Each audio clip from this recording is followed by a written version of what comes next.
청주공항이 한쪽 날개를 잃게 됐습니다. 석 달 뒤 대한항공이 화물터미널에서 철수하는 것입니다. 과수 화상병이 걷잡을 수 없이 확산되고 있습니다. 손실 보상금은 동났는데 농업진흥청은 폐원만을 대책으로 내놓고 있습니다. 시내버스와 일반 차량이 길가에서 뒤엉키고 있는 청주 시외버스 터미널 앞 도로의 모습이 달라지게 됐습니다. 청주시가 간이환승센터를 설치합니다. 충청북도가 미래해양과학관 건립을 추진합니다. 10년 전 시작해 이번이 세 번째 도전입니다. 여러분 안녕하십니까. CJB 8시 뉴스 시작합니다. 청주국제공항에서 유일하게 화물 터미널을 운영하고 있는 대한항공이 적자를 이유로 사업 포기 의사를 밝혔습니다. 당장 오는 10월부터 항공 물류 차질은 물론 관련 근로자 실직 사태까지 우려되고 있습니다. 조영광 기자입니다. 지난 1997년 청주국제공항 청사와 함께 준공된 화물 항공터미널입니다. 연간 국제 화물은 5,000톤, 국내 화물은 32,500톤을 처리할 수 있습니다. 하지만 국제 화물기가 취항 1년 만인 지난 2012년 운항을 중단한 데 이어 오는 10월부터는 여객기를 통한 국내 화물 운송도 중단될 것으로 보입니다. 진에어와 아시아나항공 화물을 함께 처리하고 있는 대한항공이 매달 4억 원 이상의 적자를 이유로 제주를 오가는 화물 터미널 운영에서 손을 떼기로 했기 때문입니다. 더 이상 못 버티고 이제 철수를 할 수밖에 없다 이런 말씀하셨다는데 그 정도로 어려운 겁니까? 그렇죠. 어려우니까. 청주 공항을 두고 먼 김포 공항 등을 이용하게 되면 농수산물 같은 신선식품의 당일 배송이 어렵게 되고 물류 비용 부담도 커질 전망입니다. 또 화물 배송 대리점 3곳과 상하차와 보안업체 직원 등 30여 명도 실직 위기에 놓였습니다. 개인으로 물건 보내는 사람이 얼마나 많아요 또. 그 사람들 한 명도 못 보내요.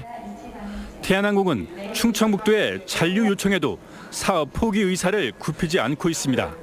앞으로 물동량은 늘어날 수 있기 때문에 대한항공한테 가급적이면은 좀 잔류해달라고. 대한항공이 공적 기능이 큰 청주공항과 함께 대구와 광주 화물터미널 운영에서도 발을 빼기로 하면서 대기업의 사회적 책무에 대한 논란도 커지고 있습니다. CJB 뉴스 조윤광입니다. 30도가 넘으면 잠잠할 거라던 과수 화상병이 또 발병했습니다. 지금 같아선 대한민국의 사과나무와 배나무가 다 뽑혀나가도 대책은 없겠다 싶습니다. 신규식 기자입니다. 한 해에 엄지손가락만큼 밑둥을 키운 수령 15년의 사과나무를 갈아엎습니다. 열흘 전 한두 그루에서 나타난 잎마름 현상이 화상병으로 확진 판정을 받았기 때문입니다. 화상병이 발병한 과수원은 과수원 전체를 즉시 폐원해야 합니다. 이렇게 한다고 해서 화상병 확산을 막을 수 있을지는 아무도 모릅니다. 법이 그렇게 돼 있어서 사과나무를 뽑아내고 폐원하는 것뿐입니다. 이거에 대한 책임을 지키는 분이 지금 안 나옵니다. 전염에 대한 부분은 어느 누구도 장담을 못하는 거죠. 올 들어 반년도 안 돼 지난해 발병 면적을 넘어섰고 전국 피해 면적의 대부분이 충주와 제천에 집중됐습니다. 하지만 발병의 원인도 감염 경로도 알지 못합니다. 폐원 농가에 지급하는 손실보상금도 진작에 동이 났습니다. 사정이 이런데도 주무부처인 농업진흥청은 요지부동 현장의 건의를 묵살한 채 10년도 더 지난 매뉴얼을 고집하고 있습니다. 최종적으로는 기존에 하던 매뉴얼대로 그 강원을 다 폐원하는 걸로 도려내는 걸로 그렇게 결론이 났다. 이런 가운데 농업진흥청은 과수 화상병을 연구할 시설 건립이 먼저라는데 아직까지 단 한 푼의 예산도 확보하지 못했습니다. 설사 예산을 확보한다고 해도 건물을 올리는 데만 또 3년을 기다려야 합니다. CJB 뉴스 신규식입니다. 청주 시외버스 터미널 앞 도로는 택시와 버스, 일반 차량이 뒤엉키면서 교통체증은 물론 터미널 이용객의 안전까지 위협하고 있는데요. 청주시가 이를 해결하기 위해 터미널 앞에 차량 동선을 분리하는 간이환승센터를 조성하기로 했습니다. 정진규 기자입니다. 청주 시외버스 터미널 앞 도로입니다.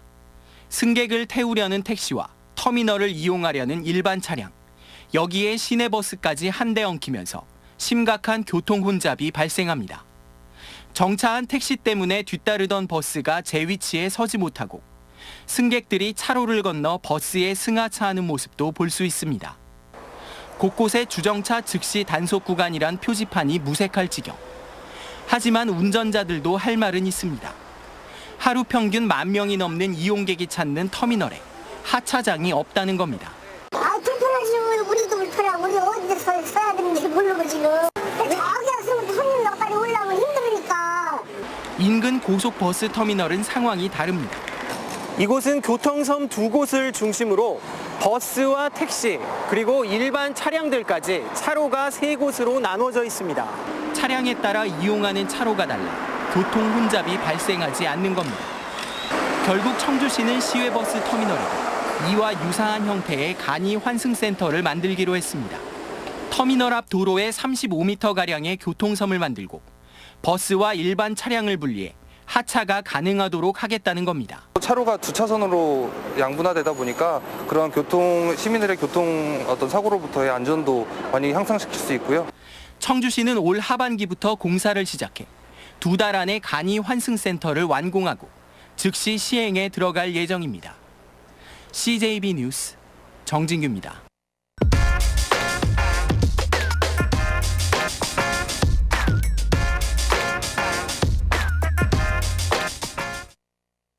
한국 컨텐츠 미디어가 조사 분석한 지난해 매출액 기준 1000대 기업입니다. 삼성전자가 170조 원으로 부동의 1위를 차지했고 한국전력공사가 2위, 현대자동차 3위, 청주에 랜드 기지를 둔 SK하이닉스가 40조 원으로 4위에 올랐습니다.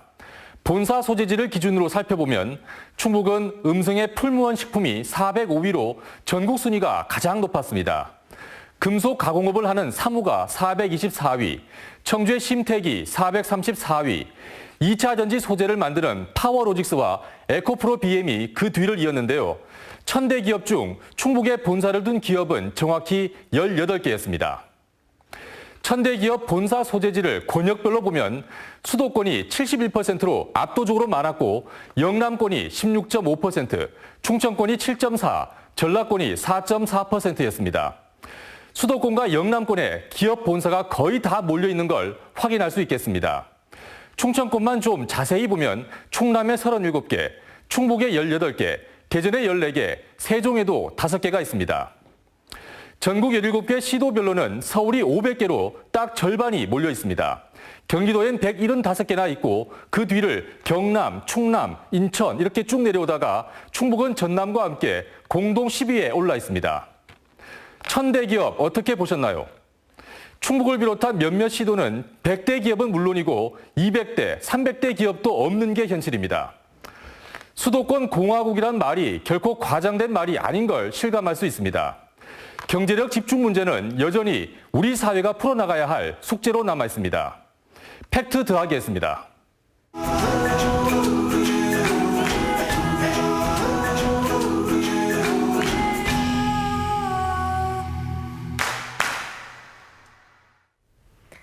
유일한 내륙도인 충청북도가 미래해양과학관 건립을 추진합니다. 10년 전 시작해 이번이 3번째 도전인데요. 저희 CJB는 충북 미래해양과학관 설립의 국가적 의미와 효과를 3차례 연속 전해드리겠습니다. 오늘은 첫 순서로 충북이 왜 유치에 나섰는지 그 당위성에 대해 구준혜 기자가 보도합니다. 충남 서천에 있는 국립해양생물자원관입니다. 국내에서 가장 많은 7천여 점의 바다생물 표본을 보유하고 있습니다. 연간 25만 명이 찾아 해양생물 자원의 중요성을 배웁니다. 일반 국민들이 접하기 힘든 대형 고래류나 그다음에 희귀 어류 그리고 다양한 무척추 동물들을 전시하고 함으로써 국민들에게 해양생물에 대한 이해를 높이고자. 부산 국립해양박물관은 2012년 문을 열었습니다.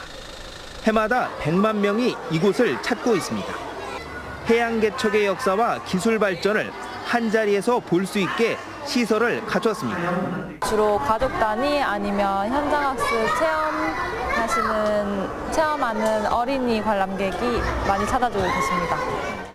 전국에 있는 국공립 해양 관련 과학관이나 박물관은 모두 17곳입니다. 모두 바다가 있는 지역에 세워졌습니다. 이렇다 보니 충북 등 내륙 주민들은 해양 관련 교육시설을 접하기가 쉽지 않습니다. 부산이나 멀은 타지로 그 시설을 구경하러 가는데요. 갈 때마다 아이들이 너무 즐거워하고 행복해합니다. 근데 그런 시설이 저희 그 충북에도 생긴다고 하면 더 많이 방문도 하고 더 많은 좋은 시간을 보낼 것 같습니다. 실제 충북은 해방 후 70여 년간 정부의 해양 정책에서 소외돼 왔습니다. 해양수산부가 세운 올해 예산 5조 1천억 원 가운데 충북에 지원하는 예산은 89억 원으로 전체의 0.002%에 불과합니다. 이런 가운데 충청북도가 해양인재 육성을 위해 미래 해양과학관 유치에 나섰습니다.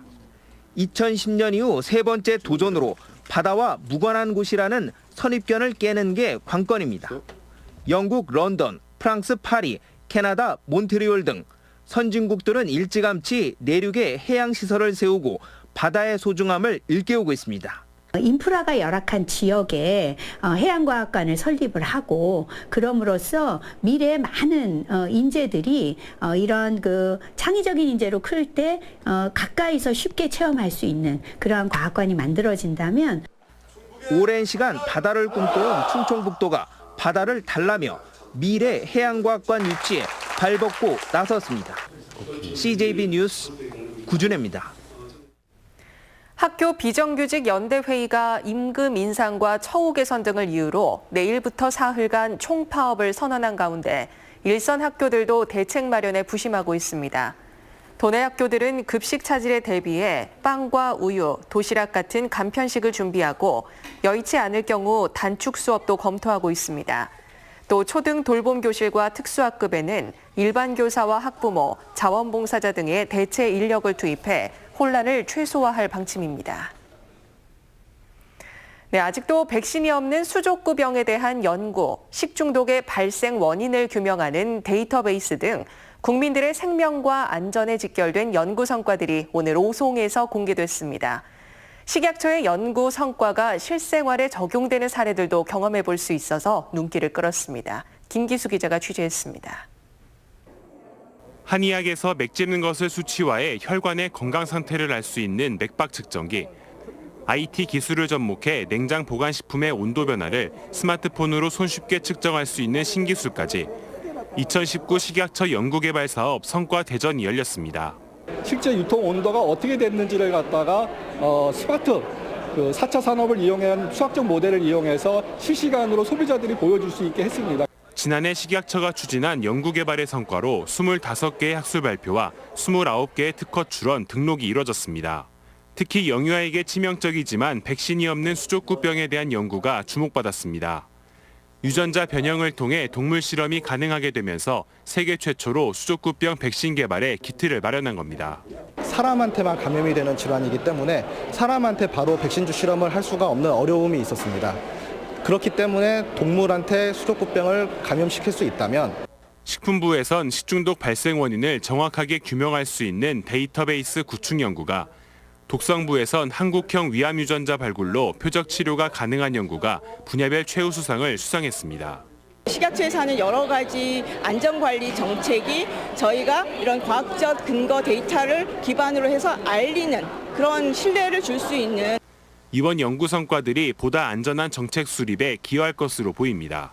CJB 뉴스 김기수입니다. 송재호 국가균형발전위원장이 충청북도의 초청을 받아 도청 대회실에서 지역주도 자립성장과 국가균형발전이란 주제로 특별 강연을 했습니다.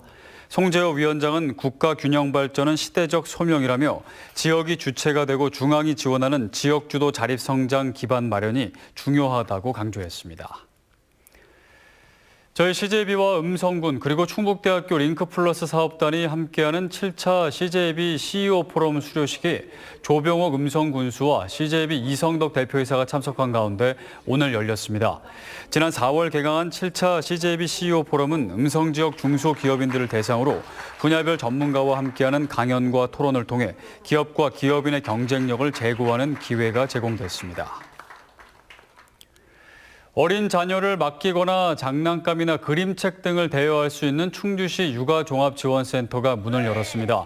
세계무술공원 내에 위치한 육아종합지원센터에서는 만 35개월 미만 자녀를 일시적으로 돌봐주는 시간제 보육 서비스가 제공되며 홈페이지나 전화로 예약할 수 있습니다. 신임 충북지방경찰청장에 노승일 치안감이 내정됐습니다. 노승일 내정자는 충북 괴산 출신으로 충주고 경찰대학을 졸업해 강원청 차장과 경찰청 과학수사관리관, 교통국장 등을 역임했습니다. 광복회 충북도 지부는 우리 대법원의 일제 강제징용 배상 판결에 대한 일본의 경제 보복을 비판하며 정부의 대일 강경기조 유지를 촉구했습니다. 충북 광복회는 보도자료를 내고 일본 정부가 경제 보복에 나선 것은 용납할 수 없는 억지라며 일본의 억지에 문재인 정부는 뒷걸음치지 말아야 한다고 주문했습니다. 오늘 오전 9시 30분쯤 충주시 대소원면의 화학물질 제조 공장에서 폭발 사고가 일어나 근로자 2명이 2도 화상을 입었습니다. 충주 소방서는 폭발 규모가 크지 않아서 화재가 발생하지는 않았지만 인근 지역에 유해 물질이 누출됐는지를 조사하고 있다고 밝혔습니다. 충북의 소비자 물가지수 상승률이 6달 연속 0%대 저물가 행진을 이어갔습니다.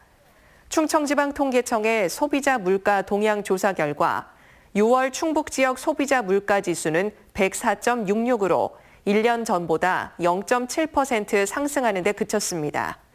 특히 한 달 전보다는 0.2% 하락했습니다. 충북지방경찰청은 불법 성매매 집중 단속을 벌여 마사지 업소 13곳을 적발하고 업주와 성매매 여성 62명을 검거했다고 밝혔습니다. 이상으로 시제 8시 뉴스를 모두 마칩니다.